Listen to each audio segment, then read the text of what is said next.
চলুন হাজিরা শিট কিভাবে তৈরি করতে হয় দেখে আসি। প্রেজেন্ট যেহেতু দেয়াই রয়েছে সেহেতু আমরা অ্যাবসেন্ট দেব। সেহেতু সিলেক্ট করে নিলাম প্রথমে, তারপরে কন্ট্রোল জি, এরপর স্পেশাল, এইবার ব্লাঙ্ক, ওকে।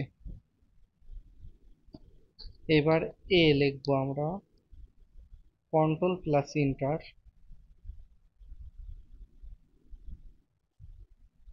অ্যাবসেন্ট গুলো সিলেক্ট হয়ে গেল। এবার আমরা, যেহেতু আমরা শুধু প্রেজেন্ট গুলো যোগ করব সেহেতু আমরা কাউন্টে ডাটা সিলেক্ট করব, কমা দেব, কমা কোটেশন দেব, পি দেব, কমা কোটেশন শেষ, ইন্টার। তারপর আমরা এইভাবে ড্র্যাগ করে দেব। এখন আমরা যেহেতু অ্যাবসেন্ট গুলো চিহ্নিত করতে চাচ্ছি সেহেতু আমরা ডাটাগুলো সিলেক্ট করব, তারপর কিবোর্ড থেকে অল্টা এইচ, এল এইচি চাপলে একটা ড্যাশবোর্ড আসবে।